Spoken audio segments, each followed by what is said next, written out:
Hello, if project, well actually no longer a project. Well actually it probably is. Yeah, the bike's going well. The clock is still working. It's a lovely blustery end of June day. We've had some lovely weather, but today it feels quite stormy.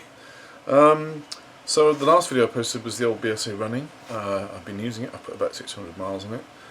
And it's running well, but there is an issue with the oil pressure. So, yeah, I messed up, which is funny because I was going on and on about what things I should have done to make it right. When I got the bike, it had a brass bushing and the timing side main bearing, and when they're fitted, they're supposed to be fitted. Well, they're supposed to be fitted hot with the crankcase heated, like hot, spit hot. When you spit on it, it's supposed to sizzle. I don't think it was, because I didn't fit it. It was already fitted into the bike. And brass, it shrinks under compression as the crankcase cools. It grips it and it causes it to shrink, so the crankshaft won't fit. The problem on this one was twofold actually, because I think it had been fitted cold, and I hadn't been fitted straight, and I hadn't realised that. I wondered why the thrust. There's a bearing. I don't have one unfortunately, so I can't show you. There's a bearing which pushes into the crankcase with a flange around it, and then there's a thrust washer, and I couldn't understand why the thrust washer was sticking slightly proud, and I thought, that's not quite right. So I felt around the edge of the flange on the bearing and thought, I'm sure there should be a gap there. So at this point I'd already reamed it for the crankshaft, and I'd reamed it with a honing tool to make it fit, which I think you can do that if it's a minor little bit of, if the fit is just a fraction too snug.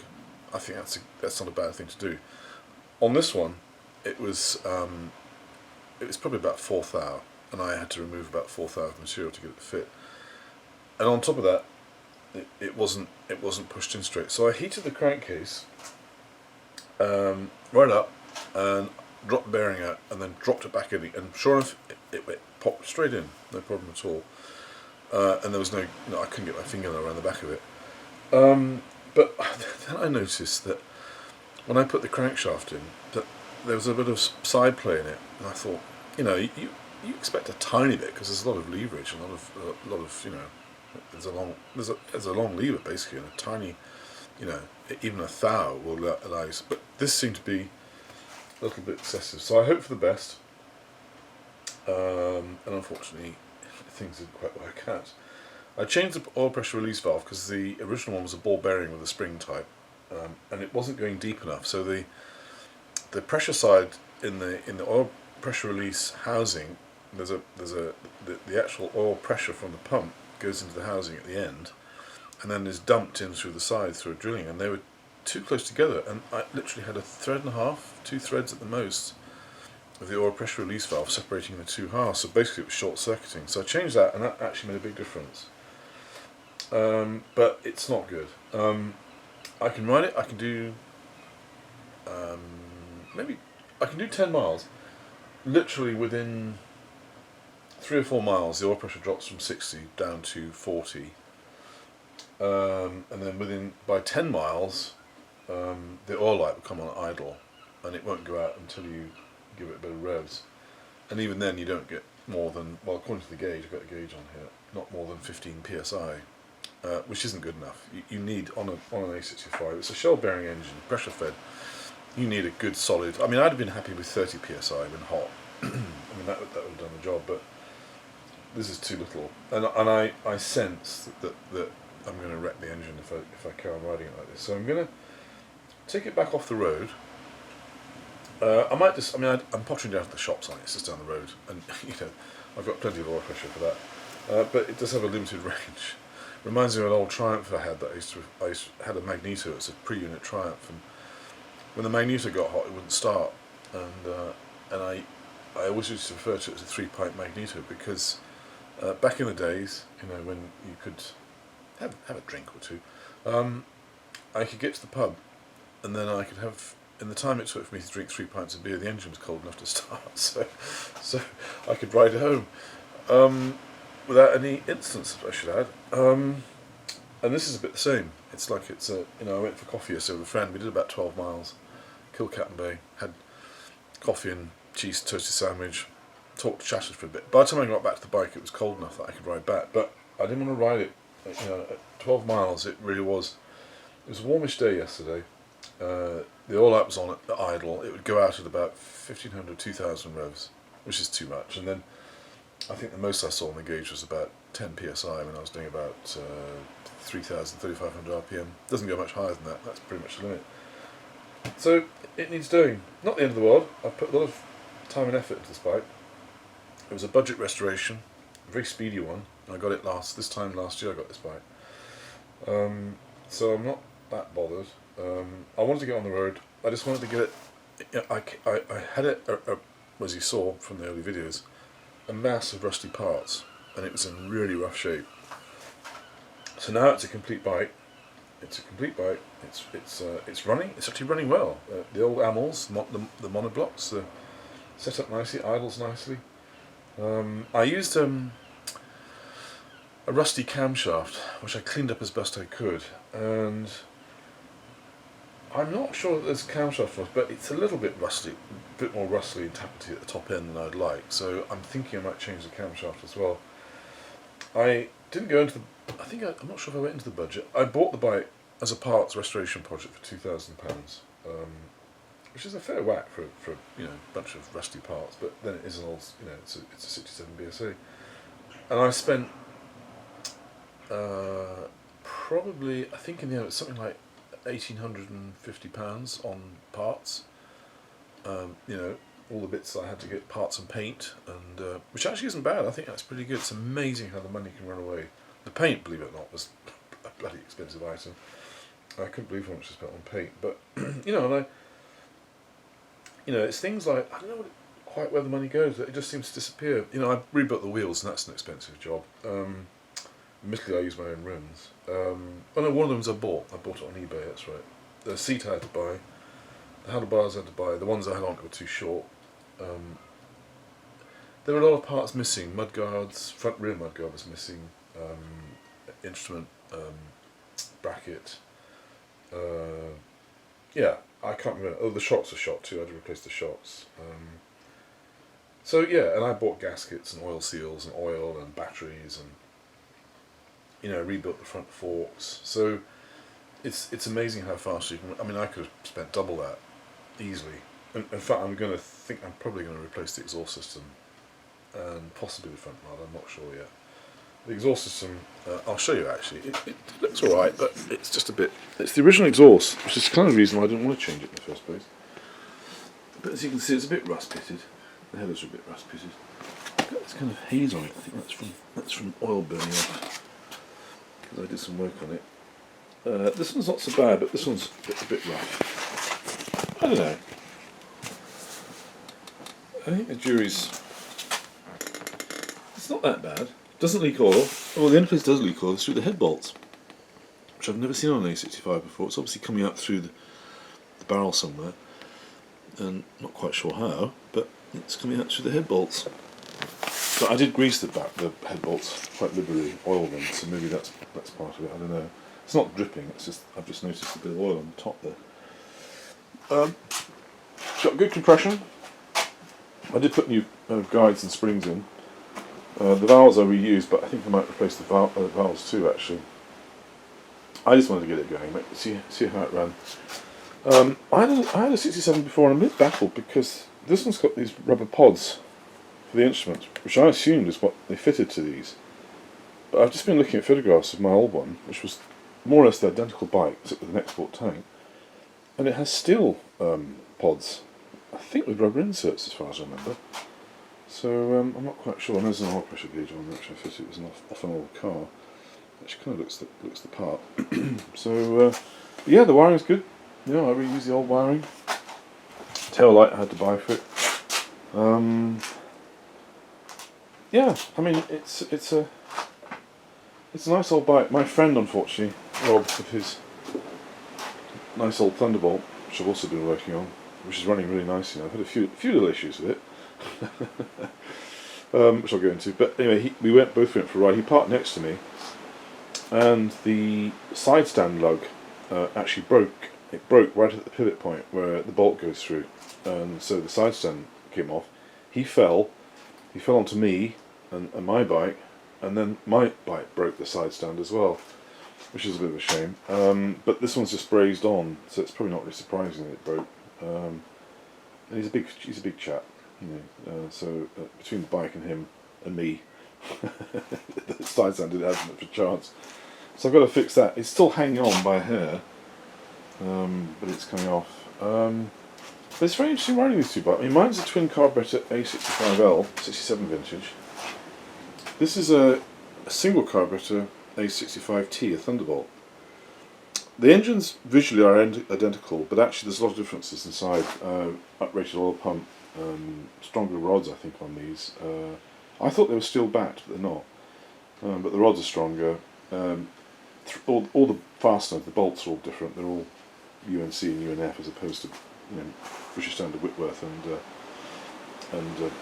British Standard Fines.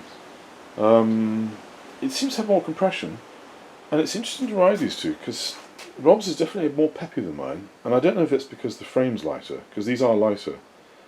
But mine will stir its stumps and, you know, pick up some speed. I mean, a few times I've gunned it, took the chance, dodgy bearings and all, and it's, you know, it's quite lively. It picks up quite nicely, and I had it up to about 80-85 the other day. You know, opened it full throttle in third, took it up to about 75-80ish in third, and then snipped it into top.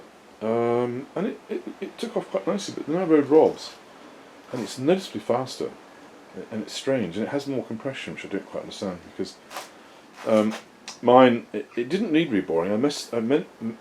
I measured the ring gap at the top and bottom and mid section of the barrels, and there was, I think it was 2 or 3 thou of difference, so it really didn't need reboring. They were a little bit rust, you know, there was surface rust on the inside, so I cleaned it all up again with a honing tool.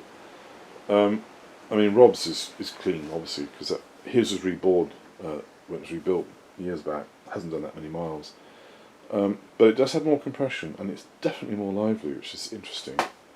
So when I take this one apart, I think I'm going to get another camshaft. I might even just replace the pistons, even though the originals are good.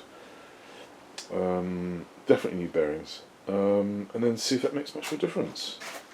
I mean, the monoblocks are quite primitive carburetors, but I like them, and they're original. They belong to the bike, and somehow it'd be a shame to put concentrics on there. It just wouldn't be the same. So I will keep those. You know what? I didn't buy it for its speed. I mean, they're old bikes. They're not designed for. I mean, they're not. They were fast in their day, but they're not fast now. You know, like yeah, a modern 650 will just walk away from it. There's just no comparison at all. So, you know, you don't want it for that reason, but it would be nice if it had a bit more sparkle, because I do remember them being quite sparkly, if you know what I mean. Not as talky as a 750 Triumph, obviously not, because they're 100cc smaller, but I don't know, more peaky, a little bit more zip at the higher rev range, and this one doesn't seem to have that. But also the other thing is I've got points on here, points and the old style advanced retard unit, which was supposed to be notorious for creating phantom sparks, you know, at inopportune moments when the engine is revving. So that could be it. I've got a 60A contact breaker backplate on it, where you can adjust the points independently of one another, so you can get the timing pretty close. This has got a Boyer on it, and it's yeah, I'm not a big fan of Boyer, mainly because if you have battery usage, which actually this one did have, the battery was playing up, and a Boyer, if you anything below about 9 volts, and they'll just cut out. It'll start backfiring, misfiring, and just cut out, or just won't start. And actually, what was happening with this one was it wasn't charging properly either. So there were 2 issues. So it wouldn't run. Whereas with points, they'll pretty much run right down to about a few volts, and they'll start with a dead battery as long as the alternator is working. They'll start, but with Boyer, no chance. So that's the reason I tend to stick with points if I can, and also because it's original. I mean, how much do you want to do to an old bike to modernise it? By the time you may just go out and buy a modern one. So I kind of have this thing where I like to stick with the original parts where I can, but I think I might put Boyer on it just because, you know, it's it might, I don't know, it might help performance a bit, might help it run a bit more smoothly. It does run smoothly. I noticed actually that the old A65 vibes kick in, but not intrusively. And in fact, when I was doing 70ish on it the other day, it seemed to be a sweet spot. It seemed to be really smooth. So from that point of view, I don't have a problem with this. And this is actually smoother than my last 67 A65. So that's encouraging. So it's worth putting the time and effort into making it run properly. Front brake is absolute garbage, but then you don't expect them to be that great. You kind of get used to them after a while. New linings, everything. I cleaned up the drum, but I didn't skim it. But it's not actually round. It's quite round. So rear brake's good, and it stops eventually. so there it is. There's the old if project projected. It's still ongoing. I did actually wonder whether to redo the colour scheme. I'm thinking I might do silver with red pinstripe, just all silver, side panels as well with a red pinstripe. But I don't know. I'll see, because red was the original colour of this bike, so it'd be a bit of a shame to change it in some ways. Had some fuel leakage from the gas cap. I need a new seal in there. That's what the problem is, and it rattles too. So I have to fix that. And it's even with ethanol-proof top coat on there. What do they call it? The final coat, the clear coat. The varnish. I noticed that it can actually affect the paint, especially when it has been on for very long. As you can see from Rob's here. This was an emergency quick repair job on his tank, because this one was actually in good shape but dented, so I hastily filled it and painted it so as he could use it, because this tank, and actually this is an interesting topic, this tank many years ago we used some stuff called oh god, what was it called again? It was a white tank liner to stop it from leaking. And I don't remember the name of it now. And this is in the pre-ethanol days. Well, it was kind of on the verge of when ethanol started being added to fuel. So we filled the tank to stop it from leaking, which it worked fine. And then recently, when we've been running it, I noticed that I cleaned the carburetor. It would run fine for a few miles, and then the engine would race or flare when you bit the throttle. It just wouldn't slow down. And the slide was sticking, so Rob and I were scratching our heads, and we thought it must be the fuel. This tank he filled it up right to the brim with new fuel, and what's happening is that the fuel is eating the tank liner, it's dissolving it, and it's getting into the carburetor, and even though it'll run fine actually, it's gumming up the slide. You can actually see it. It comes this black sticky goo all over the slide. So if you have a tank that's been lined, especially a long time ago. This one was done in, I think this one was done in the mid-90s, as far as I remember, because I remember helping Rob do it. And I just can't remember the name of the stuff we used. It was good in its day, but if you buy a tank that's been lined a long time ago and you use it now, you're going to have carburation issues. It will just, like this one. It's a new ammo. It was a brand new ammo, one of those new ones with a removable idle jet. And it's a nice little unit, and it's got a Teflon coated slide, and it works beautifully when it's clean. But the whatever was in that fuel was really gumming it up and causing problems. And I've been using it in my lawnmower. My lawnmower now, when you first start it, will race because the butterfly, the throttle butterfly, is jammed, and then once you unstick it, it's fine. It's a lawnmower, not quite so refined. But yeah, cream. That's what it was called, I think. KREEM, as far as I remember, that's what we used in it. I could be doing them a disservice, but it's not the fault of the sellers of the tank suit, because it was what was sold at the time, and that worked. Tanks. I had a Norton with a fiberglass tank, Norton Commando 750S with a fiberglass tank, and I had to take the tank off because it was just useless. Every time I ran it, it would gum the carburetors up. So you do have to be wary of running a bike with the line tank. It's been done some years ago, and I don't know quite what we're going to do about this one. And I think that we're probably going to fill it with paint stripper and then clean it out. and then reline it with a more. Well, I use some stuff called Tapox, which apart from taking age to dry, actually seems to work really well. I don't know if you can. It's all my. I've used it in this one here to stop the leaks. Oh, you would better see in there, but it works really well, and this bike doesn't leak a drop now. It's really good. So, so there we have it. I shall wish her on no more. A long video today. I'm going to keep on with this. I'm going to start doing a strip down, probably by about September, because I'm going to keep using it while I can. And then by September, I'm actually going to do a proper videotaped strip down of the strip down process. There's nothing much to these engines. They're not difficult to strip down. A few little dodges and wrinkles, but they're pretty easy. They're pretty straightforward. And then I'm going to show exactly what I find inside it. The crank, when I got it, I did remove the sudge strap and thoroughly clean it. And it was as clean as a whistle. I flushed, fuel through it, then a litre of isopropyl alcohol, and used an air gun to blow it all through, and it was clean as a whistle. But I'm going to do it again, because it would be stupid to dismantle it down to that point and not do it. I probably won't find much in there, but I'm going to. Which reminds me of another thing. If you use a straight grade oil, like straight 50, straight 40, whatever it is,